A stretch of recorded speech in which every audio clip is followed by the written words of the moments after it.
বৃন্দাবনের প্রেমানন্দ মহারাজের শারীরিক অবস্থা। বৃন্দাবনের সেই প্রিয় মুখ শ্রী হিত প্রেমানন্দ গোবিন্দ শরণজি মহারাজ, যার উপদেশ, যার কীর্তন, যার চোখের শান্ত দৃষ্টি ছুঁয়ে গেছে কোটি ভক্তের হৃদয়। আজ সেই প্রেমানন্দ মহারাজ শারীরিকভাবে বেশ অসুস্থ। গত কয়েক সপ্তাহ ধরে সোশ্যাল মিডিয়ায় ভাইরাল হচ্ছে কিছু ভিডিও, যেখানে দেখা যাচ্ছে তার মুখ ফুলে গেছে, চোখ প্রায় বন্ধ হয়ে আসছে। এতে অনেকেই আতঙ্কিত, আবার এই বিষয়ে অনেকেই গুজব ছড়াচ্ছেন। মহারাজ কি তাহলে সত্যিই অসুস্থ? চলুন সত্যিটা জেনে নেওয়া যাক।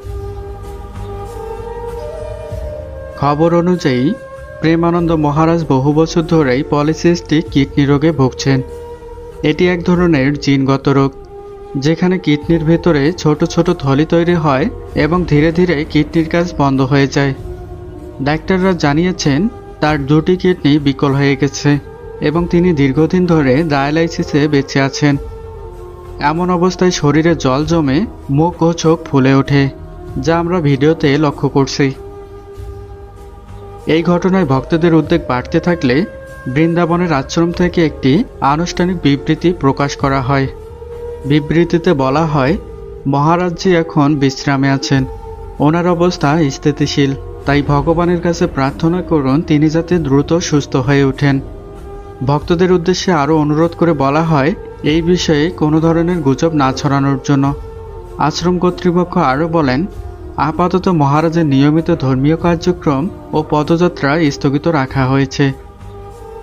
সোশ্যাল মিডিয়ায় দেখা যাচ্ছে হাজার হাজার ভক্ত তার জন্য প্রার্থনা করছেন। ভারত, বাংলাদেশ, নেপাল, এমনকি ইউরোপ, আমেরিকা থেকেও ভক্তরা ভিডিও বার্তা পাঠাচ্ছেন, মহারাজজি দ্রুত সুস্থ হয়ে উঠুন। অনেকে তার আশ্রমে এসে ধ্যান ও নাম কীর্তন করছেন, যাতে মহারাজের আরোগ্য কামনা পূর্ণ হয়। প্রেমানন্দ মহারাজ শুধু একজন আধ্যাত্মিক গুরুই নন, তিনি ভালোবাসা, ভক্তি আর মানবতার এক জীবন্ত প্রতীক। আজ তার শরীর ক্লান্ত হলেও তার বাণী এবং ভক্তির আলো লক্ষ লক্ষ মানুষের মনে জ্বলে আছে। চলুন আমরা সবাই একসাথে প্রার্থনা করি, হে ভগবান, হে রাধারমণ, আমাদের প্রিয় মহারাজকে দ্রুত সুস্থ করে তুলুন। জয় শ্রীরাম, জয় শ্রীকৃষ্ণ।